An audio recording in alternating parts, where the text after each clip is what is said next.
Education point Haridwar में आप लोगों का स्वागत है। आज पॉलिटी की ये 4th लेक्चर है। हमने 1909 तक का पढ़ लिया था। अब 1919 का जो भारत शासन अधिनियम है उससे शुरुआत करेंगे। तो देखिए, 1919 के भारत शासन अधिनियम को मॉन्टेग्यू चेम्सफोर्ड के नाम से जाना जाता है। ठीक है, तो इसमें सबसे पहले जो आपको बात याद रखनी है वो इस ब्लॉक डायग्राम के माध्यम से मैंने समझाई हुई हैं। अक्सर एग्जाम्स में इस तरह के छोटे छोटे की पॉइंट बनाकर वो प्रश्न पूछ लेता है। अच्छा, मॉन्टेग्यू चेम्सफोर्ड के बारे में मैं थोड़ा सा आपको बता दूं कि मॉन्टेग्यू जो थे वो भारत के राज्य सचिव थे। कौन? मॉन्टेग्यू भारत के जो थे वो राज्य सचिव थे। पूछ ले, या आपको इतना तो याद होना ही चाहिए, पूछे ना पूछे लेकिन पता होना चाहिए। मॉन्टेग्यू जो थे वो भारत के राज्य सचिव थे और जो चेम्सफोर्ड है वो भारत का वायसराय था।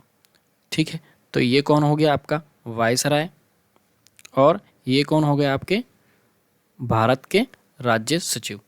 ठीक है, तो राज्य सचिव। ठीक, क्लियर। अब देखिए, इसमें जो जो 1919 के जो भारत शासन अधिनियम है उसमें जो सबसे इम्पोर्टेंट बात आपको याद रखनी है वो है ये सांप्रदायिक वाली। ठीक है, मैंने बताया था कि जो 1919 का मार्ले मिंटो सुधार था उसी से सांप्रदायिकता के जो निर्वाचन है उसकी आधारशिला रखी गई थी, मतलब नींव उसी से रखी गई थी। किससे?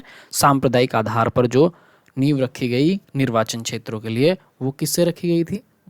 1909 के मार्ले मिंटो सुधार से।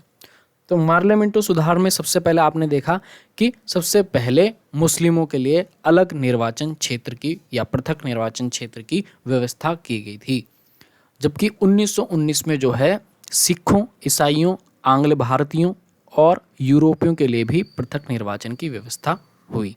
तो ये वाला पॉइंट जो है वो आपको याद रखना है और यही सबसे इम्पोर्टेंट 1919 का है।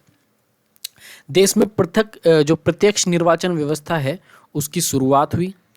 लोक सेवा आयोग का इसी शासन अधिनियम के अंतर्गत गठन हुआ। केंद्र में द्विसदनात्मक विधायिका की स्थापना हुई, जिसमें से एक सदन है आपका राज्य परिषद और दूसरा आपका जो व्यवस्था है उसके अंतर्गत पहला है राज्य परिषद और दूसरी है केंद्रीय विधानसभा। प्रांतीय, अब जो प्रांतीय है, प्रांत में जो विषय हैं उनको भी 2 भागों में विभाजित कर दिया गया, प्रांतीय विषय को। ठीक है, तो आपने देख लिया केंद्र में द्विसदनात्मक विधायिका की स्थापना हुई, लेकिन जो प्रांतीय विषय हैं, प्रांत के जो विषय हैं उनको भी 2 भागों में विभाजित कर दिया गया है। ठीक है, एक जो है हस्तांतरित, ठीक, और दूसरे हैं आरक्षित। ठीक है, 2 प्रकार के विषय थे, सब्जेक्ट जो थे 2 प्रकार के। तो जैसे हस्तांतरित हैं उसके एग्जाम्पल मैंने लिखे हुए हैं। ठीक है, तो उसके एग्जाम्पल क्या है? हस्तांतरित विषयों के शिक्षा हो गया, स्थानीय स्वशासन, स्वायत्त हो गया, और इसमें आरक्षित यानी कि रिजर्व में क्या है? रक्षा हो गई, विदेश हो गया। तो इनको देखने के अलग अलग काम थे, इनको कौन उत्तरदायी था, तो वो वहाँ से क्वेश्चन पूछा जा सकता है। जैसे गवर्नर, और गवर्नर के साथ जो विधान परिषद है उसके जो मंत्री होंगे वो इन विषयों पर एक तरह से कार्य करेंगे, मतलब इनके अंडर होंगे, ये उत्तरदायी होंगे उसके लिए। विधान परिषद में जो सदस्य थे वो 3 तरह से चुनाव होता था उनका। तो एक कौन से थे? निर्वाचित, दूसरे मनोनीत और तीसरे मनोनीत गैर सरकारी। तो मनोनीत में आप देखिए कुछ थे सरकारी और कुछ थे गैर सरकारी। गैर सरकारी की संख्या जो है वो बहुत थी। तो याद रखिए कि निर्वाचित, ये जो इनका चुनाव हुआ, ये वो हैं जो मनोनीत कर दिए गए सरकारी व्यक्ति, और ये मनोनीत किए गए जो गैर सरकारी हैं उनमें। ठीक है, जो आरक्षित विषय हैं उनमें जो उत्तरदायी था वो कौन था? गवर्नर और गवर्नर की कार्यकारिणी परिषद। तो आपको इतना याद रखना है 1919 के भारत शासन अधिनियम में। अब आगे बात कर लेते हैं 1935 का। तो देखिए, भारत का जो संविधान है वो बहुत अधिक कहीं ना कहीं यहाँ से लिया गया है। देखिए, संघीय शासन प्रणाली की नींव रखी गई। ठीक है, संघीय शासन प्रणाली। तो संघीय शासन प्रणाली, क्योंकि देखिए भारत जो है विभिन्न प्रांतों का एक संघ है, ठीक है। तो अब इसमें किस आधार पर किया इन्होंने, देखिए जो ब्रिटिश भारत प्रांत हैं, एक वो भाग थे और एक थे देसी रियासतें। क्या, एक ब्रिटिश भारत प्रांत और एक देसी रियासतें। अच्छा, दूसरा देखिए, प्रांतों में द्वैध शासन को समाप्त कर दिया गया। प्रांतों में द्वैध शासन को समाप्त कर दिया गया, ये आपको याद रखना है।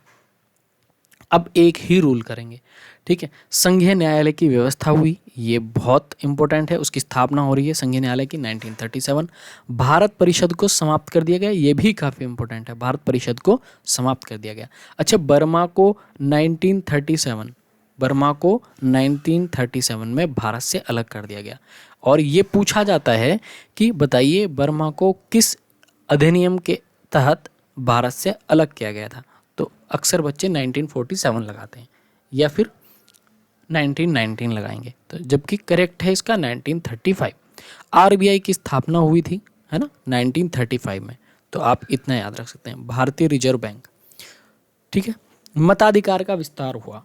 अच्छा, मताधिकार मतलब वोट। तो वोट पहले जो थे वो सबको डालने का अधिकार नहीं था। जो उच्च वर्ग था, धनी वर्ग था, जमींदार थे, वो लोग वोट डाला करते थे। तो ये जो है, ये इसका जो ग्राफ है वो बढ़ा।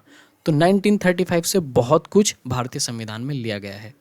केंद्र में द्वैध शासन की स्थापना हुई, ठीक है, केंद्र में द्वैध शासन की स्थापना हुई, ये आप नोट डाउन कर सकते हैं, इंपॉर्टेंट पॉइंट है।